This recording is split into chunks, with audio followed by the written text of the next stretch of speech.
ಪ್ರಯೋಗ ನಾನು ಸರಿ ಮಾಡಲಿಲ್ಲ ಅಂತೇಳಿ ಒಂದು ಪೆಟ್ಟು ಹೊಡೆದಾಗ ಅದು ನನ್ನ ಕಾಲಿನ ಹೆಬ್ಬೆರಳಿಗೆ ತಾಗ್ಬಿಟ್ಟು ರಕ್ತ ಚಿಮ್ಮಿತ್ತು.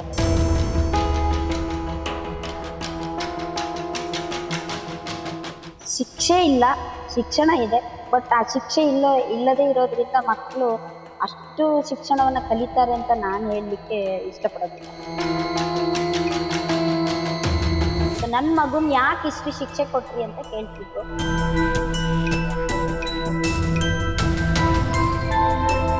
ಒಂದು ಮಗು ₹1 ಡಬ್ಬಿಯನ್ನು ಹಾಕಿ ಒಟ್ಟು ಮಾಡಿತ್ತು ಅಂದ್ರೆ ಆ ಮಗು ಸಹ ದುಡ್ಡು ತಂದು ಕೊಟ್ಟಿದೆ.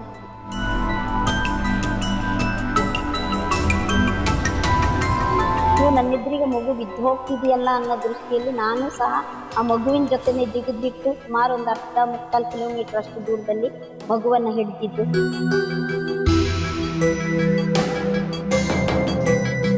ನಮಸ್ಕಾರ ವೀಕ್ಷಕರೇ, ನಮ್ಮೂರ್ ಎಕ್ಸ್ಪ್ರೆಸ್ ವಿಶೇಷ ಸಂದರ್ಶನಕ್ಕೆ ಸ್ವಾಗತ. ನಾನು ಸುಪ್ರೀತಾ ಶೆಟ್ಟಿ. ಇವತ್ತು ನಮ್ಮ ಜೊತೆ ವಿಶೇಷ ಸಂದರ್ಶನದಲ್ಲಿ ಸರ್ಕಾರಿ ಹಿರಿಯ ಪ್ರಾಥಮಿಕ ಶಾಲೆಯ ಶಿಕ್ಷಕಿ ಶೈಲಾ ಮೇಡಮ್ ಅವರಿದ್ದಾರೆ. ಮೇಡಮ್, ನಿಮಗೆ ಕಾರ್ಯಕ್ರಮಕ್ಕೆ ಸ್ವಾಗತ. ಮೇಡಮ್, ನಿಮ್ಮ ಸರ್ಕಾರಿ ವೃತ್ತಿ ಜೀವನ ಹೇಗಿದೆ? ನಾನು ಈ ಶಾಲೆಗೆ ಬಂದ್ಬಿಟ್ಟು 30 ವರ್ಷ ಆಯ್ತು. 30 ವರ್ಷದಿಂದ ಈ ಶಾಲೆಯಲ್ಲಿ ಕೆಲಸ ಮಾಡ್ತಿದ್ದೀನಿ ದೈಹಿಕ ಶಿಕ್ಷಣ ಶಿಕ್ಷಕಿಯಾಗಿ. ಬರೀ ದೈಹಿಕ ಶಿಕ್ಷಣ ಶಿಕ್ಷಕಿಯಾಗಿ ಕೆಲಸ ಮಾಡಲಿಲ್ಲ. ನಾನು ಪ್ರಭಾರಿ ಮುಖ್ಯ ಶಿಕ್ಷಕಿಯಾಗಿ, BLO ಕೆಲಸ ಮಾಡಿಬಿಟ್ಟು, ಜನರಲ್ ಶಿಕ್ಷಕರಾಗಿ, ಎಲ್ಲ ರೀತಿಯಲ್ಲೂ ಶಿಕ್ಷಣ ಕ್ಷೇತ್ರದಲ್ಲಿ ಈ ಶಾಲೆಗೆ ಸೇವೆಯನ್ನು ನೀಡ್ತಾ ಇದ್ದೇನೆ. ಎಲ್ಲರೂ ಕೂಡ ನೆನ್ಸ್ಕೊಂತಾರೆ ಬಾಲ್ಯದ ಜೀವನ ತುಂಬಾ ಚೆನ್ನಾಗಿತ್ತು, ನಾವು ಬಾಲ್ಯಕ್ಕೆ ಹಿಂದೆ ಹೋಗ್ಬೇಕು ಅಂತ ನೆನ್ಸ್ಕೊಂತಾ ಇರ್ತಾರೆ. ನಿಮ್ಮ ಎಜುಕೇಶನ್ ಬಾಲ್ಯ ದಿನಗಳು ಹೇಗಿತ್ತು? ನಾನು ಎನ್ಆರ್ಪುರ ತಾಲೂಕು ಶೆಟ್ಟಿಕೊಪ್ಪದಲ್ಲಿ 1ರಿಂದ 7ನೇ ತರಗತಿ ಓದಿದ್ದೆ. ನಂತರ 8ನೇ ತರಗತಿಗೆ ಎನ್ಆರ್ಪುರಕ್ಕೆ ಬರ್ತಿದ್ವಿ. 9ರಿಂದ 10ನೇ ತರಗತಿಯನ್ನ ಮಂಡಗದ್ದೆ ಶಾಲೆಯಲ್ಲಿ, ಶಿವಮೊಗ್ಗ ಜಿಲ್ಲೆ ಮಂಡಗದ್ದೆ ಶಾಲೆಯಲ್ಲಿ ಓದಿದ್ದು ನಾನು. ಆದ್ರೆ ಆ ದಿನಗಳಲ್ಲಿ ಬಸ್ಸಿನ ವ್ಯವಸ್ಥೆ ಎಲ್ಲ ಇಲ್ಲದೆ ಇರೋದ್ರಿಂದ ಒಂದು ಎನ್ಆರ್ಪುರಕ್ಕೆ 8ನೇ ತರಗತಿಗೆ ಬರ್ಬೇಕಾದ್ರೆ ಕೆಲವೊಮ್ಮೆ ನಾವು 11 ಕಿಲೋಮೀಟರ್ ನಡೆದು ಬಂದು ಶಾಲೆಗೆ ಬಂದಿದ್ದು ಇದೆ. ಆದ್ರಿಂದ 9th 10th ನಾನು ಒಬ್ಬ ನಮ್ಮ ರಿಲೇಷನ್ ಮನೆಯಲ್ಲಿ ನಾನು ಮಂಡಗದ್ದೆಯಲ್ಲಿ ವಿದ್ಯಾಭ್ಯಾಸವನ್ನ ಮಾಡಿದೆ. ಆಗಿನ ವಿದ್ಯಾಭ್ಯಾಸಕ್ಕೂ ಈಗಿನ ವಿದ್ಯಾಭ್ಯಾಸಕ್ಕೂ ಹೋಲಿಸ್ಕೊಳ್ಬೇಕು ಅಂದ್ರೆ ಆಗಿನಲ್ಲಿ ಶಿಕ್ಷೆಯೂ ಇತ್ತು, ಶಿಕ್ಷಣವೂ ಇತ್ತು. ಈಗ ಶಿಕ್ಷೆ ಇಲ್ಲ, ಶಿಕ್ಷಣ ಇದೆ. ಬಟ್ ಆ ಶಿಕ್ಷೆ ಇಲ್ಲದೇ ಇರೋದ್ರಿಂದ ಮಕ್ಕಳು ಅಷ್ಟು ಶಿಕ್ಷಣವನ್ನ ಕಲಿತಾರೆ ಅಂತ ನಾನು ಹೇಳಲಿಕ್ಕೆ ಇಷ್ಟಪಡೋದಿಲ್ಲ. ಆಗೆಲ್ಲ ನೀವು ಪೆಟ್ಟು ತಿಂತಾ ಇದ್ರಾ? ಹೇಗಿತ್ತು ಅಂತ? ನನಗೂ ಆಕ್ಚುಲಿ ಹೇಳ್ಬೇಕಂದ್ರೆ ನಾನೊಂದು 7th ಅಲ್ಲಿ ಯಾವುದೋ ಒಂದು ಪ್ರಯೋಗವನ್ನ ಮಾಡ್ಬೇಕಾದ್ರೆ ನನ್ನ ಶಿಕ್ಷಕರು ಲಕ್ಷ್ಮಣ್ ರಾವ್ ಅಂತೇಳಿ ಒಬ್ರು ಶಿಕ್ಷಕರು ಪ್ರಯೋಗ ನಾನು ಸರಿ ಮಾಡ್ಲಿಲ್ಲ ಅಂತೇಳಿ ಒಂದು ಪೆಟ್ಟು ಹೊಡೆದಾಗ ಅದು ನನ್ನ ಕಾಲಿನ ಹೆಬ್ಬೆರಳಿಗೆ ತಾಗ್ಬಿಟ್ಟು ರಕ್ತ ಚಿಮ್ಮಿತ್ತು. ಅವ್ರ ಪ್ಯಾಂಟ್ ಫುಲ್ ರಕ್ತ ಆಗಿತ್ತು. ಅದನ್ನ ಇಟ್ಕೊಂಡ್ಬಿಟ್ಟು ನಮ್ಮ ಮನೆಗೆ ಅವ್ರು ಕರ್ಕೊಂಡ್ ಬಂದ್ರು. ಅವಾಗ ನಮ್ಮ ತಾಯಿ STMC ಅಧ್ಯಕ್ಷರಾಗಿದ್ರು. ಆವಾಗ ನಮ್ಮ ತಾಯಿ ಅವರನ್ನು ಜೋರ್ ಮಾಡ್ಬಿಟ್ಟು, ನೀವ್ ಯಾಕೆ ಕರ್ಕೊಂಡ್ ಬಂದಿದ್ದು, ಅವಳು ಅದನ್ನ ಕಲ್ತ್ ಬಿಟ್ಟು ಹೇಳಿ ಅವಳೇ ಬರ್ಬೇಕಿತ್ತು ಮನೆಗೆ, ನೀವ್ ಯಾಕೆ ಕರ್ಕೊಂಡ್ ಬಂದ್ರಿ ಅಂತ ಹೇಳಿ. ಅದೇ ಈಗಿನ ಪೇರೆಂಟ್ಸ್ ಆದ್ರೆ ನೀವು ಮೊದಲು ಮನೆಗಲ್ಲ, ನೀವು ಹಾಸ್ಪಿಟ್ಲಿಗೆ ಅಡ್ಮಿಟ್ ಮಾಡ್ಬೇಕಿತ್ತು. ನನ್ ಮಗುನ್ ಯಾಕೆ ಇಷ್ಟು ಶಿಕ್ಷೆ ಕೊಟ್ರಿ ಅಂತ ಕೇಳ್ತಿದ್ರು. ಆದ್ರೆ ಆಗಿನ ವಿದ್ಯಾಭ್ಯಾಸಕ್ಕೂ ಈಗಿನ ಶಿಕ್ಷಣಕ್ಕೂ ಎರಡು ಇದೇ ವ್ಯತ್ಯಾಸ. ಅಂದ್ರೆ ಆಗೆಲ್ಲ ಹೆಣ್ಣು ಮಕ್ಕಳಿಗೆ ಎಜುಕೇಶನ್ ಅಷ್ಟೆಲ್ಲ ಕೊಡಿಸ್ತಾ ಇರ್ಲಿಲ್ಲ. ಎಜುಕೇಶನ್ ಬಗ್ಗೆ ಅಷ್ಟು ಇಂಪಾರ್ಟೆಂಟ್ ಕೊಡ್ತಾನೆ ಇರ್ಲಿಲ್ಲ. ಅದ್ರಲ್ಲೂ ಹೆಣ್ಣು ಮಕ್ಳಿಗಂತೂ ಇರ್ಲೇ ಇಲ್ಲ. ಏನಾದ್ರು ಅಂತ ಟೈಮ್ನಲ್ಲಿ ಏನಾದ್ರು ಪ್ರಾಬ್ಲಮ್ ಆಯ್ತಾ ಮನೆಯಿಂದ ಆಗಿರ್ಬೋದು? ನಮ್ಮ ಮನೆಯಿಂದ ನನಗೆ ಯಾವ್ದು ಆ ರೀತಿ ಪ್ರಾಬ್ಲಮ್ ಇಲ್ಲ. ನಮ್ಮ ಮನೆಯಲ್ಲೂ ನನ್ನ ತಾಯಿ LS ಓದಿದ್ರು. ಅವಾಗ್ಲೂ ಅವರಿಗೆ ಟೀಚರ್ ಪೋಸ್ಟ್ ಸಿಕ್ಕಿತ್ತು. ಬಟ್ ಅವರ ಮನೆಯ ಏನೋ ವೈಯಕ್ತಿಕ ಕಾರಣಗಳಿಂದ ಅವ್ರನ್ನ ಶಿಕ್ಷಕಿಯನ್ನಾಗಿ ಮಾಡ್ಲಿಕ್ಕೆ ಆಗ್ಲಿಲ್ಲ. ಆದ್ರೆ ನಮ್ಮ ತಾಯಿಗೆ ಆ ಒಂದು ಗುರಿ ಇತ್ತು, ನನ್ನ ಮಕ್ಕಳನ್ನ ಶಿಕ್ಷಣ ಕ್ಷೇತ್ರಕ್ಕೆ ಕಳಿಸ್ಬೇಕು ಅಂತ. ನಾನು ಮತ್ತೆ ನಮ್ಮ ಅಣ್ಣ ಇಬ್ರು ಶಿಕ್ಷಕರಾಗಿ ಶಿಕ್ಷಣ ಕ್ಷೇತ್ರದಲ್ಲಿ ಸೇವೆಯನ್ನ ಸಲ್ಲಿಸಿದೀವಿ. ಹಾಗಾಗಿ ನನಗೆ ನಮ್ಮ ಮನೆ ಕಡೆಯಿಂದಾಗ್ಲಿ ಅಥವಾ ನಮ್ಮ ಗ್ರಾಮದಿಂದ ಯಾವುದೇ ರೀತಿಯಲ್ಲಿ ಶಿಕ್ಷಣಕ್ಕೆ ಹೋಗ್ಲಿಕ್ಕೆ ಯಾವುದೇ ಅಭ್ಯಂತರ ಇರಲಿಲ್ಲ. ನೀವು ಓದಿದ್ದೆಲ್ಲ ಸ್ಕೂಲ್ ನಲ್ಲಿ, ಆಮೇಲೆ ಇಲ್ಲಿ ಗಡಿಕಲ್ ತೀರ್ಥಹಳ್ಳಿ ತಾಲೂಕು, ತೀರ್ಥಹಳ್ಳಿ ಮತ್ತೆ ಕೊಪ್ಪ ಗಡಿಗಳಲ್ಲಿ. ಆಫ್ಟರ್ ಮ್ಯಾರೇಜ್ ಇಲ್ಲಿಗೆ ಈ ಸ್ಕೂಲಿಗೆ ಬಂದ್ರೆ? ನಾನು ಆಫ್ಟರ್ ಮ್ಯಾರೇಜ್ ಈ ಸ್ಕೂಲಿಗೆ ಸೇರಿದ್ದು 94 ಅಲ್ಲಿ. ನಾನು ಇಲ್ಲಿ ಬಂದು 94 ಆಗಸ್ಟ್ 25 ಅಲ್ಲಿ ನಾನು ಇಲ್ಲಿ ಈ ಸ್ಕೂಲಿಗೆ ಜಾಯಿನ್ ಆದೆ ದೈಹಿಕ ಶಿಕ್ಷಣ ಶಿಕ್ಷಕಿಯಾಗಿ. ಆದ್ರೆ ನಾನು 85 ಅಲ್ಲಿ ಟ್ರೈನಿಂಗ್ ಮಾಡಿದ್ದೆ. 94 ತನಕ ನಾನು ಬೆಂಗಳೂರಿನಲ್ಲಿ ಮತ್ತೆ ಚಿಕ್ಕಮಂಗ್ಳೂರಿನಲ್ಲಿ ಹೀಗೆ ಬೇರೆ ಬೇರೆ ಕಡೆಗಳಲ್ಲಿ ನಾನು ಪ್ರೈವೇಟ್ ಆಗಿ ಟೀಚರ್ ಪೋಸ್ಟ್ ಮಾಡ್ತಾ ಇದ್ದೆ. ಗೌರ್ಮೆಂಟ್ ಕಾಲ್ ಆಯ್ತು. ಒಂದು ವಿಶೇಷ ಅಂತ ಹೇಳಿದ್ರೆ ನಾನು 2 ಟ್ರೈನಿಂಗ್ ಅನ್ನ ಮಾಡಿದ್ದೆ. ಒಂದು ದೈಹಿಕ ಶಿಕ್ಷಣ ಶಿಕ್ಷಕಿ ಮತ್ತೆ PPC ಟ್ರೈನಿಂಗ್ ಅಂತ. ಆ 2 ಟ್ರೈನಿಂಗಿನ ಇದ್ರಲ್ಲೂ ನನಗೆ 2ರಲ್ಲೂ ಗೌರ್ಮೆಂಟ್ ಜಾಬ್ ಸಿಕ್ಕಿತ್ತು. ಆದ್ರೆ ನಾನು ನನ್ನ ಒಬ್ರು ಸಹೋದ್ಯೋಗಿ ಮಿತ್ರರು ಅಂದ್ರಾಗ್ಬೋದು, ಈಗ ನನಗೆ BO ಆಗಿ ಅವ್ರು ಬಂದಿದ್ರು. ಅವ್ರು ಶರಶ್ಚಂದ್ರ BO ಅಂತೇಳಿ. ಅವ್ರ ಹತ್ರ ನಾನು ಯಾವ ಪೋಸ್ಟ್ ಅನ್ನ ಆಯ್ಕೆ ಮಾಡ್ಕೊಳ್ಳಿ ಅಂತ ಕೇಳಿದಾಗ, ಅವರು ನೀನು ಚಿಕ್ಕ ಮಕ್ಳ ಹತ್ರ ಹೋಗಿರೋದು ಬೇಡ, ತುಂಬಾ ವರ್ಷ ಸರ್ವಿಸ್ ಇದೆ ನಿನಗೆ, ಅದಕ್ಕೆ ನೀನು ಹೈಯರ್ ಪ್ರೈಮರಿಗೆ ಹೋಗಿ ಸೇರ್ಕೋ, ದೈಹಿಕ ಶಿಕ್ಷಣ ಶಿಕ್ಷಕಿಯಾಗಿ ಸೇರ್ಕೋ ಅಂತ ಹೇಳಿ ಅವ್ರೊಂದು ಮಾತನ್ನ ಹೇಳಿದ್ರು. ಅವ್ರ ಮಾತಿನಂತೆ ನಾನು ಒಂದು ಸರ್ಕಾರಿ ಸೇವೆಯನ್ನ ಬೇಡ ಅಂತ ಬರ್ಕೊಟ್ಬಿಟ್ಟು ಇನ್ನೊಂದು ಸರ್ಕಾರಿ ಇದೇ ದೈಹಿಕ ಶಿಕ್ಷಣ ಶಿಕ್ಷಕಿಯಾಗಿ ಆಲೆಮನೆ ಶಾಲೆಗೆ ಬಂದು ಕೊಡ್ಲಿಕ್ಕೆ ಇಲ್ಲಿ ಸೇರ್ಕೊಂಡೆ ನಾನು. ಚಿಕ್ಕ ಮಕ್ಕಳಲ್ಲಿ ಒಂಥರ ಇಂಟ್ರೆಸ್ಟ್ ಇರುತ್ತೆ, ಆಟ ಆಡ್ಬೇಕು, ಏನಾದ್ರು ಕಲ್ಚರಲ್ ಇವೆಂಟ್ ಅಲ್ಲಿ ಜಾಸ್ತಿ ಇರ್ಬೇಕು ಅಂತ. ನೀವು ದೈಹಿಕ ಶಿಕ್ಷಕರಾಗಿ ಅದ್ರ ಜೊತೆಗೆ ಮುಖ್ಯೋಪಾಧ್ಯಾಯರಾಗಿ ವರ್ಕ್ ಮಾಡಿದೀರಾ. ಆ ಎರಡನ್ನು ಹೇಗೆ ಸರಿದೂಗಿಸ್ಕೊಂಡು ಹೋಗ್ತೀನಿ? ನಾನು ದೈಹಿಕ ಶಿಕ್ಷಣ ಶಿಕ್ಷಕಿಯಾಗಿ ಬಂದಿದ್ದು ನಿಜ. ಆದ್ರೆ ನನ್ನ ಹಿಂದಿದ್ದಂತಹ ಜೊತೆಗಿದ್ದಂತಹ ಮುಖ್ಯ ಶಿಕ್ಷಕರು ತಿಪ್ಪೇಸ್ವಾಮಿ ಅನ್ನೋರು ಟ್ರಾನ್ಸ್ಫರ್ ಆಗಿ ಹೋದ್ರು. ಅದು ಒಂದು ದಿನದಲ್ಲಿ ನನಗೆ ಅವರು ನಿನ್ನೆ ಟ್ರಾನ್ಸ್ಫರ್ ಆಗಿದೆ, ಮಾರನೇ ದಿನಕ್ಕೆ ನನಗೆ ಚಾರ್ಜ್ ಅನ್ನ ಕೊಟ್ಬಿಟ್ರು. ಅದ್ರಲ್ಲಿ ನಾನಿದ್ದೆ ಸೀನಿಯರ್ ಮೋಸ್ಟ್. ನನಗೆ ಚಾರ್ಜ್ ತಗೊಳ್ಬೇಕು ಅಂತ ನನ್ನ ಅಧಿಕಾರಿಗಳು ಹೇಳಿದ್ರು. ನಾನು ಆ ಒಂದು ಉದ್ದೇಶದಲ್ಲಿ ಅವ್ರ ಮಾತಿಗೋಸ್ಕರ ಒಪ್ಕೊಂಡ್ಬಿಟ್ಟೆ. ಆದ್ರೆ ನನ್ನ ಸಹೋದ್ಯೋಗಿ ಮಿತ್ರರೆಲ್ಲರೂ ನನಗೆ ಇದಕ್ಕೆ ಕೈ ಜೋಡಿಸಿದ್ರು. ನನ್ನ ಪ್ರಭಾರಿ ಮುಖ್ಯ ಶಿಕ್ಷಕಿ ಹುದ್ದೆಯನ್ನ ನಿಜವಾಗಿಯೂ ಒಳ್ಳೆ ರೀತಿಯಲ್ಲಿ ನಾನು 11 ವರ್ಷ ಸೇವೆಯನ್ನ ಮಾಡಿದೆ. ಅದೆಲ್ಲದಕ್ಕೂ ಕಾರಣ ಅಂದ್ರೆ ನನಗಿದ್ದಂತಹ ಸಹೋದ್ಯೋಗಿ ಮಿತ್ರರು. ಅವ್ರು ಒಳ್ಳೆ ಹೆಲ್ಪ್ ಅನ್ನ ಮಾಡ್ತಾ ಇದ್ರು. ನನ್ನ ಇಲಾಖೆಯಿಂದಾಗ್ಲಿ, ಸಹೋದ್ಯೋಗಿ ಮಿತ್ರರಿಂದಾಗ್ಲಿ, STMC ಅವರಿಂದಾಗ್ಲಿ, ಗ್ರಾಮಸ್ಥರಿಂದಾಗ್ಲಿ ನನಗೆ ಯಾವುದೇ ರೀತಿಯ ತೊಂದರೆ ಇರ್ಲಿಲ್ಲ. ಅವತ್ತಿಂದ ಇವತ್ತಿನ ತನಕನೂ ನಾನು ಒಳ್ಳೆ ರೀತಿಯಲ್ಲಿ ಕೆಲಸವನ್ನ ಇಲ್ಲಿ ನಿಭಾಯಿಸಿದ್ದೀನಿ ಅನ್ನೋ ಸಂತೋಷ ನನಗಿದೆ. ಎಷ್ಟೋ ಜನ ಸರ್ಕಾರಿ ಹುದ್ದೆಯಲ್ಲಿರೋರು ಸರ್ಕಾರಿ ಕೆಲಸವನ್ನ ಮಾಡ್ತಾರೆ, ಆದ್ರೆ ಅವರ ಮಕ್ಕಳನ್ನ ಮಾತ್ರ ಪ್ರೈವೇಟ್ ಸ್ಕೂಲ್ಗಳಿಗೆ ಹಾಕ್ತಾರೆ. ಆದ್ರೆ ನಿಮ್ಮ ಇಬ್ರು ಮಕ್ಕಳನ್ನು ಕೂಡ ಸರ್ಕಾರಿ ಶಾಲೆಗೆ ಹಾಕ್ತೀರಾ, ಯಾವ ಕಾರಣಕ್ಕೆ, ಹೇಗೆ ಅನಿಸ್ತದೆ? ನಾನು ಸರ್ಕಾರಿ ಶಾಲೆಯಲ್ಲಿ ದುಡಿತಿರುವಾಗ ನನ್ನ ಮಕ್ಕಳನ್ನ ಪ್ರೈವೇಟ್ ಶಾಲೆಗೆ ಕಳ್ಸೋದು ಅದು ಸರಿಯಲ್ಲ. ನನ್ನ ಮಕ್ಕಳು ಸರ್ಕಾರದ ಶಾಲೆ ನನಗೊಂದು ವೃತ್ತಿ ಇದೆ ಅನ್ನೋದು ಯಾವ್ದ್ರಿಂದ? ಸರ್ಕಾರದಿಂದ. ಆದ್ರಿಂದ ನನ್ನ ಮಕ್ಕಳು ಸರ್ಕಾರಿ ಶಾಲೆಯಲ್ಲೇ ಓದ್ಲಿ. ನಾನು ಕನ್ನಡ ಶಾಲೆಯಲ್ಲಿ ಓದಿ ಶಿಕ್ಷಕಿಯಾಗಿರೋದು. ಕನ್ನಡ ಶಾಲೆಯಲ್ಲಿ ಓದಿದಂತವ್ರು ಯಾವ ಬೇರೆ ಬೇರೆ ಹುದ್ದೆಗಳಿಗೂ ಹೋಗ್ಬೋದು. ಬರೀ ಪ್ರೈವೇಟ್ ಅಲ್ಲಿ ಓದಿದ್ರೆ ಮಾತ್ರ ಒಂದು ಬೇರೆ ಹುದ್ದೆ ಸಿಗುತ್ತೆ ಅನ್ನೋದಿಲ್ಲ. ಗೌರ್ಮೆಂಟ್ ಸ್ಕೂಲಲ್ಲಿ ಓದಿದ್ರುವೆ ಒಳ್ಳೆ ಹುದ್ದೆಗಳಿಗೆ ಹೋಗ್ಬೋದು. ಆ ಒಂದು ಉದ್ದೇಶ ಇಟ್ಕೊಂಡ್ಬಿಟ್ಟು ಕನ್ನಡದಲ್ಲೇ ಮುಂದುವರಿಲಿ ಅಂತೇಳಿ ನಾನು 2 ಮಕ್ಕಳನ್ನು ಕನ್ನಡ ಶಾಲೆಗೆ ಸೇರಿಸಿದ್ದೆ. ನೀವು ಸರ್ಕಾರಿ ಶಾಲೆಯಲ್ಲಿ 30 ವರ್ಷ ಎಕ್ಸ್ಪೀರಿಯನ್ಸ್ ತಗೊಂಡಿದ್ದೀರಾ. ಸರ್ಕಾರಿ ಶಾಲೆ ಮತ್ತು ಪ್ರೈವೇಟ್ ಸ್ಕೂಲ್ ಎರಡರ ವ್ಯತ್ಯಾಸ ಏನು ಅನ್ಸುತ್ತೆ? ಪ್ರೈವೇಟ್ ಸ್ಕೂಲಿಗೂ ಸರ್ಕಾರಿ ಶಾಲೆಗೂ ಏನು ಅಂದ್ರೆ, ಸರ್ಕಾರಿ ಶಾಲೆಯ ಮಕ್ಕಳನ್ನ ನಾನು ಅವತ್ತಿಂದ ಇವತ್ತಿನ ತನಕನೂ ನೋಡ್ತೀನಿ. ಯಾವುದೇ ಒಂದು ಮಗು ಸರ್ಕಾರಿ ಶಾಲೆಯಲ್ಲಿ ಓದಿದೆ ಅಂದ್ರೆ ಆ ಮಗು ಸುಮ್ನೆ ಕೆಲ್ಸವಿಲ್ದೆ ಮನೇಲಿಲ್ಲ. ಅದೇ ಪ್ರೈವೇಟ್ ಶಾಲೆಯಲ್ಲಿ ಓದ್ಬಿಟ್ಟು ಡಬಲ್ ಡಿಗ್ರಿ ಮಾಡ್ಕೊಂಡಿದ್ದಾರೆ, ಅಥವಾ ಯಾವ್ದೋ ಟ್ರೈನಿಂಗ್ ಮಾಡ್ಕೊಂಡಿದ್ದಾರೆ, ಅಥವಾ ಇಂಜಿನಿಯರ್ಗಳಾಗಿರ್ಬೋದು, ಯಾವ್ದ್ಯಾವ್ದೋ ಒಂದು ಇದನ್ನ ಮಾಡ್ಕೊಂಡಿದ್ರು ಸಹ ಅವರು ನನಗೆ ಕೆಲ್ಸ ಇಲ್ಲ ಅಂತೇಳಿ ಎಷ್ಟೋ ವರ್ಷಗಳ ಕಾಲ ಮನೆಯಲ್ಲಿ ಸುಮ್ನೆ ಕಳ್ದಿದ್ದೇ ಇದೆ. ಆದ್ರೆ ಗೌರ್ಮೆಂಟ್ ಶಾಲೆಯಲ್ಲಿ ಓದಿದಂತ ಮಗು ಒಂದು ಟ್ರೈನಿಂಗ್ ಅಥವಾ ಶಾಲೆಯನ್ನು ಮುಗಿಸಿದ ನಂತರ ಒಂದಲ್ದಿರಿ ಈ ಹುದ್ದೆ ಅಲ್ದಿರಿ ಇನ್ನೊಂದು ಹುದ್ದೆ ಅಂತೇಳಿ ಯಾವ್ದಕ್ಕೋ ಸೇರ್ಕೊಂಡ್ಬಿಟ್ಟು ಅವ್ರ ಜೀವನವನ್ನು ಅವ್ರು ಮಾಡ್ತಿದ್ದಾರೆ.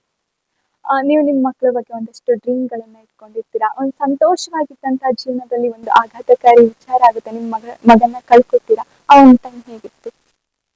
ಆ ಒಂದು ದಿನ ಅಂದ್ರೆ ಅವನಿಗೆ ಆಕ್ಸಿಡೆಂಟ್ ಆದ ಕ್ಷಣ ಮಾತ್ರ ನನಗೆ ತುಂಬಾ ನೋವಾಗಿತ್ತು. ಆದ್ರೆ ಆ ನಂತರದಲ್ಲಿ ನಾನೇ ಅದನ್ನ ಎದುರಿಸ್ಬೇಕು, ಅವನನ್ನ ಏನಾದ್ರೂ ಮಾಡಿ ಅವನನ್ನ ಮೊದಲಿನ ರೀತಿ ಮಾಡ್ಬೇಕು ಅಂತ ತುಂಬಾ ಒದ್ದಾಡ್ದೆ. ಆದ್ರೂ ನನ್ನ ಹತ್ರ ಸಾಧ್ಯ ಆಗ್ಲಿಲ್ಲ. ಸುಮಾರು 40 ಲಕ್ಷ ರೂಪಾಯಿಗಳ ತನಕ ನಾನು ಹಾಸ್ಪಿಟ್ಲಿಗೆ ಹಾಕಿದೆ. ಅದೆಲ್ಲದಕ್ಕೂ ಸಪೋರ್ಟ್ ಅಂದ್ರೆ ನನ್ನ ಸಹೋದ್ಯೋಗಿ ಮಿತ್ರರು, ನನ್ನ ಇಲಾಖೆಯವರಾಗಿರ್ಬೋದು, ನನ್ನ ಗ್ರಾಮಸ್ಥರಾಗಿರ್ಬೋದು. ಒಂದು ಮಗು ₹1 ಡಬ್ಬಿಯಲ್ಲಿ ಹಾಕಿ ಒಟ್ಟು ಮಾಡಿತ್ತು ಅಂದ್ರೆ ಆ ಮಗು ಸಹ ದುಡ್ಡು ತಂದು ಕೊಟ್ಟಿದೆ ನನಗೆ. ನಾವು ಗ್ರಾಮಸ್ಥರನ್ನ 2 ಸಲ ನೆನ್ಸ್ಕೊಂತೀವಿ. ಒಂದು ಶಾಲಾ ವಾರ್ಷಿಕೋತ್ಸವ, ಹಾಗೆ ನಿಮ್ಮ ಮಗಂಗೆ ಆಕ್ಸಿಡೆಂಟ್ ಆದಾಗ ಇಬ್ರು ಊರವರು ಕೈ ಜೋಡಿಸಿದ್ರು. ಅದು ಏನನ್ಸುತ್ತೆ ಅಂತಂದ್ರೆ ಊರವರ ಒಂದು ಒಗ್ಗಟ್ಟಿಗೆ ಸಾಕ್ಷಿಯಾಗಿ ನಿಂತಿದೆ. ಊರವ್ರ ಬಗ್ಗೆ ಅದೇ ನನಗೆ ನನ್ನ ಮಗ ಆಕ್ಸಿಡೆಂಟ್ ಆದಾಗ ಅವರು ನೀಡಿದಂತಹ ಸಹಾಯ ಉಂಟಲ್ಲ, ಅದು ಕೊನೆಯ ತನಕ ನಾನು ಮರಿಲಿಕ್ಕೆ ಸಾಧ್ಯ ಇಲ್ಲ. ಅವರೆಲ್ಲರ ಸಹಾಯದಿಂದಲೇ ನಾನು 7 ವರ್ಷಗಳ ಕಾಲ ನನ್ನ ಮಗನ ಉಳಿಸ್ಕೊಂಡು ಬರ್ಲಿಕ್ಕೆ ಒಂದು ಕಾರಣ ಆಯ್ತು. ಆ ನಂತರದಲ್ಲಿ ನಾನು ಏನು ದೇವ್ರು ಬರ್ದಿಟ್ಟ ಹಾಗೆ ಅಂತಾರಲ್ಲ, ಆ ರೀತಿ ನನ್ನ ಮಗನ್ ಕಳ್ಕೊಳ್ಬೇಕಾಯ್ತು. ಆದ್ರೆ ನಮ್ಮ ಶತಮಾನೋತ್ಸವ ಕಾರ್ಯಕ್ರಮವನ್ನು ನಾನು ತುಂಬಾ ವಿಜೃಂಭಣೆಯಿಂದ ಮಾಡ್ಲಿಕ್ಕೆ ಇದೇ ಗ್ರಾಮಸ್ಥರು ಸಾಕ್ಷಿಯಾದ್ರು. ಇದೇ ಗ್ರಾಮಸ್ಥರಿಂದಲೇ ನಾವು ಶತಮಾನೋತ್ಸವ ಕಾರ್ಯಕ್ರಮವನ್ನು ಒಳ್ಳೆ ರೀತಿಯಲ್ಲಿ ಮಾಡ್ಬೇಕು ಅಂತೇಳಿ ಎಲ್ಲ ನಿರ್ಧರಿಸ್ಕೊಂಡು ಮಾಡಿದೀವಿ. ಸರ್ಕಾರಿ ಶಾಲೆಯಲ್ಲಿ ಹೆಚ್ಚಾಗಿ ಪೋಷಕರು ಮಕ್ಕಳನ್ನ ಕಳ್ಸೋದಕ್ಕೆ ಒಪ್ತಾ ಇರ್ಲಿಲ್ಲ, ಪ್ರೈವೇಟ್ ಸ್ಕೂಲ್ಗಳಿಗೆ ಹಾಕ್ತಾ ಇದ್ರು. ಹಾಗಾಗಿ ಸರ್ಕಾರಿ ಶಾಲೆಯಲ್ಲಿ ಸ್ಟ್ರೆಂತ್ ಕಮ್ಮಿ ಆಗಿತ್ತು. ಇವಾಗ ಸ್ಟ್ರೆಂತ್ ಜಾಸ್ತಿ ಇದೆ, ಹೇಗದು? ಕೊರೋನಾ ಸಮಯದಲ್ಲಿ ನಾವು ನಮ್ಮ ಶಾಲೆಯಲ್ಲೇ 37 ಸ್ಟ್ರೆಂತ್ ಇಳಿದಿತ್ತು. ಆ ನಂತರ ದಿನಗಳಲ್ಲಿ ನಾವು ಆ ಕೊರೋನಾ ಕಾಲದಲ್ಲಿ ಮನೆ ಮನೆಗೆ ಹೋಗ್ಬಿಟ್ಟು ಪೋಷಕರನ್ನೆಲ್ಲ ಭೇಟಿ ಮಾಡಿ STMC ಅಧ್ಯಕ್ಷರಾದಂತ ಸುರೇಶ್ ಎಂಬುವರ ಸಹಯೋಗದೊಂದಿಗೆ, ಜೊತೆಗೆ ನನ್ನ ಶಾಲೆಯ ಸಹೋದ್ಯೋಗಿ ಮಿತ್ರರು ರಾಘವೇಂದ್ರ, ರಜಿನಿ, ಆರ್ತಿ, ಈ ಶಿಕ್ಷಕರ ಸಹಯೋಗದೊಂದಿಗೆ ನಾನು LKG ನಾವು ಪ್ರಾರಂಭ ಮಾಡ್ಲೇಬೇಕು ಅಂತೇಳಿ LKG ಪ್ರಾರಂಭಿಸಿದ್ವಿ. ಇಡೀ ಗ್ರಾಮಸ್ಥರಲ್ಲಿ ಹೋಗಿ ಮನೆ ಮನೆಗೆ ಹೋಗಿ ಭೇಟಿ ಕೊಟ್ಬಿಟ್ಟು ನಮ್ಮ ಶಾಲೆಗೆ LKG UKG ಪ್ರಾರಂಭಿಸಿ ಆ ದಿನಗಳಲ್ಲಿ LKG UKG ಮುಂದುವರಿಸಲಿಕ್ಕೆ ಮಾಡಿದ್ವಿ. ಆ ನಂತರ ದಿನಗಳಲ್ಲಿ 1ರಿಂದ 7ನೇ ತರಗತಿಗೆ ವಿದ್ಯಾರ್ಥಿಗಳ ಸಂಖ್ಯೆ ಹೆಚ್ಚಾಗ್ತಾ ಬಂತು. ಈಗ 55ಕ್ಕೆ ಬಂದಿದೆ ವಿದ್ಯಾರ್ಥಿಗಳ ಸಂಖ್ಯೆ. ನಾವು ಒಂದಿನಿಂದ ಇಲ್ಲಿ ತನಕ LKG UKG ಇರುವಂತಹ ಮಕ್ಕಳ ಪೋಷಕರಲ್ಲಿ ನಾವು ₹1 ಹಣವನ್ನು ನಾವು ಸಂಗ್ರಹಿಸಿಲ್ಲ. ಶಿಕ್ಷಕಿಯನ್ನ ಆಯ್ಕೆ ಮಾಡ್ಕೊಂಡಿದೀವಿ. ಆ ಶಿಕ್ಷಕಿಗೂ ಸಹ ಕೆರೆಮನೆ ಪ್ರಕಾಶ್ ಅಣ್ಣನವರು 1.5 ವರ್ಷಗಳ ಕಾಲ ನಮಗೆ ಆ ಶಿಕ್ಷಕಿಗೆ ಸಂಬಳವನ್ನ ನೀಡಿದ್ರು. ಆ ನಂತರದ ದಿನಗಳಲ್ಲಿ ನಾವು ನಮ್ಮ ಶಾಲೆಗೆ ಬರುವ ವ್ಯಾಪ್ತಿಯಲ್ಲಿರುವ ಪೋಷಕರ ಜೊತೆಗೆ ಗ್ರಾಮಸ್ಥರಲ್ಲೂ ಅಥವಾ ಸುತ್ತಮುತ್ತಲಿರುವ ಹಳ್ಳಿಗಳಲ್ಲಿ ಮನೆ ಮನೆಗೆ ಹೋಗ್ಬಿಟ್ಟು ನಿಧಿ ಸಂಗ್ರಹವನ್ನ ಮಾಡ್ಬಿಟ್ಟು ಈಗಿರುವ ಎಲ್ಲಾ ಮುಂದೆ ಬರ್ತಿರ್ತಕ್ಕಂಥ LKG ಶಿಕ್ಷಕರಿಗೆ ನಾವು ಸಂಬಳವನ್ನ ನೀಡ್ತಾ ಇದ್ದೀವಿ. ಅಲ್ಲಿಂದ ಮುಂದೆ ಈಗ ಶತಮಾನೋತ್ಸವದ ನಂತರ ದಿನಗಳಲ್ಲಿ ನಾವೀಗ ಫಸ್ಟ್ ಸ್ಟ್ಯಾಂಡರ್ಡ್ ಇಂದನೂ ಈ ಶಾಲೆಯಲ್ಲಿ ಇಂಗ್ಲಿಷ್ ಮೀಡಿಯಂ ಅನ್ನ ಮಾಡ್ಬೇಕು ಅಂತೇಳಿ ಒಂದು ಉದ್ದೇಶ ಇದೆ. ಸರ್ಕಾರಿ ಶಾಲೆಯಲ್ಲಿ ಶತಮಾನೋತ್ಸವ ಆಚರಿಸುವ ತನಕ ಒಂದು ಶಾಲೆ ಹೆಂಗಿತ್ತು ಅಂತಂದ್ರೆ, ಶಾಲೆ ಬಗ್ಗೆ ಒಂದಷ್ಟು ಜನಕ್ಕೆ ಸರ್ಕಾರಿ ಶಾಲೆಗೆ ಕಳಿಸ್ಬೇಕಾ ಮಕ್ಕಳನ್ನ, ಪ್ರೈವೇಟ್ ಸ್ಕೂಲಲ್ಲಿ ಇನ್ನೂ ಚೆನ್ನಾಗಿ ಓದಿಸ್ತಾರಲ್ಲ ಅನ್ನೋ ತರದಲ್ಲಿತ್ತು. ಶತಮಾನೋತ್ಸವ ಆದ್ಮೇಲೆ ಒಂದು ರೀತಿಯ ಕಳೆಗಟ್ಟಿದೆ, ಸ್ಕೂಲು ಡೆವಲಪ್ಮೆಂಟ್ ತುಂಬಾನೇ ಆಗಿದೆ. ಇದ್ರ ಬಗ್ಗೆ 30 ವರ್ಷದ ಹಿಂದೆ ನಾನು ಬಂದಾಗ ಈ ಶಾಲೆಯಲ್ಲಿ 4 ರೂಮ್ಗಳಿತ್ತು. ಈಗ ಹಾಗಲ್ಲ, 4 ರೂಮಿನ ಜೊತೆ ಇನ್ 4 ರೂಮ್ ಆಗಿದೆ. ಒಳ್ಳೆಯ ಶೌಚಾಲಯ ಇದೆ, ಅಡಿಗೆ ಕೋಣೆ ಇದೆ, ಅದೇ ರೀತಿ ವ್ಯವಸ್ಥೆಗಳು ಆ ರೀತಿ ಇದೆ. ಅಷ್ಟು ವ್ಯವಸ್ಥೆ ಇದೆ. ಇಂತಹ ಗೌರ್ಮೆಂಟ್ ಸ್ಕೂಲ್ಗಳು ಸಿಗ್ಲಿಕ್ಕೆ ಇಲ್ಲ, ಅಷ್ಟು ವ್ಯವಸ್ಥೆಯನ್ನ ಮಾಡಿದ್ದಾರೆ. ಯಾರಂದ್ರೆ ಇದೇ ನನ್ನ ಶಾಲೆಯಿಂದ ಓದಿ ಹೋಗಿರ್ತಕ್ಕಂತ ಹಳೆಯ ಅಂದ್ರೆ ಹಿರಿಯ ವಿದ್ಯಾರ್ಥಿಗಳು ಈಗ ಅದು ಶತಮಾನೋತ್ಸವ ಅಂತ ಇಟ್ಟ ಮೇಲಂತೂ ಯಾವ ವಸ್ತುಗಳಿಂದ ಹಿಡಿದು ಅದೇ ತನು ಮನ ಧನ ಸಹಾಯದೊಂದಿಗೆ ಸಹಾಯವನ್ನ ಮಾಡ್ಬಿಟ್ಟು ಈ ಶಾಲೆಯನ್ನ ಮುನ್ನಡೆಸ್ತಾ ಇದ್ದಾರೆ. ಹಾಗಾಗಿ ಗೌರ್ಮೆಂಟ್ ಶಾಲೆಗೆ ಮಕ್ಕಳನ್ನ ತಂದು ಸೇರಿಸ್ಬೇಕು ಅನ್ನೋದು ಪೋಷಕರಲ್ಲಿ ಮನಸ್ಸಿಗೆ ಬಂದಿರುತ್ತೆ. ಎಷ್ಟೋ ಸ್ಟೂಡೆಂಟ್ಸ್ಗಳು ಅಥವಾ ಊರ್ನವರು ಹೇಳ್ತಾರೆ ನಮ್ಮ ಹೆಮ್ಮೆಯ ಟೀಚರ್ ಅಂತ. ಅದಕ್ಕೆ ಕಾರಣ ತಮ್ಮ ಜೀವವನ್ನ ಪಣಕ್ಕಿಟ್ಟು ಒಂದು ಪುಟ್ಟ ಹುಡುಗಿಯ ರಕ್ಷಣೆ ಮಾಡ್ತೀರಾ. ಆ ಒಂದು ಮೂಮೆಂಟ್ ಹೇಗಿತ್ತು, ಆ ಟೈಮ್ನಲ್ಲಿ ಏನಾಯ್ತು ಅಂತ? ಒಂದಿನ ಇದೇ ರೀತಿ ಸ್ಕೂಲಿಂದ ಮನೆಗೆ ಹೋಗುವಾಗ ಒಟ್ಟಿಗೆ ಹೋಗುವಂತ ಮಕ್ಕಳು, ಒಂದೇ ಊರಿಗೆ ಹೋಗುವಂತ ಮಕ್ಕಳಲ್ಲಿ ಒಂದ್ ಮಗು ಕಾಲು ಸಂಕದಿಂದ ಕೆಳಗಡೆ ಬಿದ್ದಿದ್ದು. ಆ ಮಗು ಅಯ್ಯೋ ನನ್ನೆದ್ರಿಗೆ ಮಗು ಬಿದ್ದು ಹೋಗ್ತಿದೆಯಲ್ಲ ಅನ್ನೋ ದೃಷ್ಟಿಯಲ್ಲಿ ನಾನು ಸಹ ಆ ಮಗುವಿನ ಜೊತೆನೆ ಜಿಗಿದ್ಬಿಟ್ಟು ಸ್ವಲ್ಪ ದೂರ ತೇಲಿ ಮುಳುಗಿ ಅಂತೇಳಿ ಹೋಗಿ ಆ ಮಗುವನ್ನ ಸುಮಾರು ಒಂದು 1/2-3/4 ಕಿಲೋಮೀಟರ್ ಅಷ್ಟು ದೂರದಲ್ಲಿ ಮಗುವನ್ನ ಹಿಡಿದಿದ್ದು. ಆ ನಂತರದ 2ನೇ ದಿನದಲ್ಲಿ ಕೊಪ್ಪ ಬಸ್ ಸ್ಟ್ಯಾಂಡಿನಲ್ಲಿ ಇದೇ ರೀತಿ ಕಾಲೇಜಿಗೆ ಹೋದಂತ ವಿದ್ಯಾರ್ಥಿಗಳು ನಮ್ಮ ಶಿಕ್ಷಕಿ ಈ ರೀತಿ ಒಂದ್ ಮಗುವನ್ನ ನಿನ್ನೆ ಸೇವ್ ಮಾಡಿದ್ರಂತೆ ಅಂತ ವಿದ್ಯಾರ್ಥಿಗಳೆಲ್ಲ ಮಾತನಾಡಿದಾಗ ಅದನ್ನ ಜಲಂಧರ್ ಸರ್ ಅವರು ಕೇಳ್ಕೊಂಡ್ಬಿಟ್ಟು ಅವರು ಬಂದ್ಬಿಟ್ಟು ಅವರ ಪೇಪರ್ನಲ್ಲಿ ಹಾಕ್ಬಿಟ್ಟು ಆ ನಂತರದ ಸ್ವಲ್ಪ ದಿನಗಳಲ್ಲಿ ನನಗೆ ಡೆಲ್ಲಿಯಿಂದ ಕಾಲ್ ಬರ್ಲಿಕ್ಕೆ ಸ್ಟಾರ್ಟ್ ಆಯ್ತು. ನೀವೊಂದ್ ಮಗುವನ್ನ ಸೇವ್ ಮಾಡಿದ್ರಂತೆ, ನೀವು ಸರ್ಕಾರಿ ಶಾಲಾ ಶಿಕ್ಷಕಿ ಅಂತೇಳಿ. ಆ ನಂತರ ದಿನಗಳು ಅವರೇ ಅಲ್ಲಿಂದ ನನ್ನನ್ನ ಬಂದ್ಬಿಟ್ಟು ಕಾಂಟ್ಯಾಕ್ಟ್ ಮಾಡಿ ನಮ್ಮ ಗ್ರಾಮ ಪಂಚಾಯತಿಯಲ್ಲೂ ವಿಚಾರಿಸ್ಬಿಟ್ಟು, ನನ್ನ ಊರಿಗೆ ಹೋಗಿ ವಿಚಾರಿಸ್ಬಿಟ್ಟು ಇದು ಸತ್ಯವಾ, ಈ ರೀತಿ ಮಗುವನ್ನ ಸೇವ್ ಮಾಡಿದ್ ಹೌದಾ ಅನ್ನೋದನ್ನ ಅವರು ಕನ್ಫರ್ಮ್ ಮಾಡ್ಕೊಂಡ್ಬಿಟ್ಟು ನಂತರ ಅವರು ಸ್ಟೇಟ್ ಅವಾರ್ಡಿಗೆ ಪ್ರಪೋಸಲ್ ಮಾಡಿದ್ರು. ಆ ನಂತರದ ದಿನಗಳಲ್ಲಿ ನನಗೆ ಅದೇ ಕರ್ನಾಟಕ, ಆಂಧ್ರ ಪ್ರದೇಶ, ತಮಿಳುನಾಡು ಜೊತೆಗೆ ಒರಿಸ್ಸಾ, ಆಂಧ್ರ ಪ್ರದೇಶ, ಮಧ್ಯಪ್ರದೇಶ ಇಷ್ಟು 4-5 ರಾಜ್ಯಗಳಲ್ಲಿ ನನಗೆ ರಾಜ್ಯಗಳಿಂದ ನನಗೆ ರಾಜ್ಯ ಪ್ರಶಸ್ತಿ ಸಿಕ್ತು. ಆ ರಾಜ್ಯ ಪ್ರಶಸ್ತಿ ಸಿಕ್ಕಿದ ನಂತರ ನನಗನ್ನಿಸ್ತು ಈ 17th ಬ್ರೇವರಿ ಅವಾರ್ಡ್ ಅನ್ನ ನೀಡಿದ್ರು ಅವರಲ್ಲಿ. 17th ಬ್ರೇವರಿ ಅವಾರ್ಡ್ ಕೊಟ್ಟಿದ್ದು ನನ್ನ ಒಂದು ಮಗುವಿನ ಉಳಿಸಿದ್ದಕ್ಕೋಸ್ಕರ ಅನ್ನೋದ್ರ ಜೊತೆಗೆ ನನ್ನ ಈ ಶಾಲಾ ಶಿಕ್ಷಣದಲ್ಲೂ ನಾನು ಇನ್ ಮುಂದೆ ಯಾವುದೇ ಕಷ್ಟದ ಸಂಗತಿ ಬಂದ್ರು ಸಹ ನಾನು ಎದುರಿಸ್ಬೇಕು ಅನ್ನೋದು ನನಗೆ ಆ ದಿನಗಳಲ್ಲೂ ಒಂದು ಮನವರಿಕೆ ಆಯ್ತು.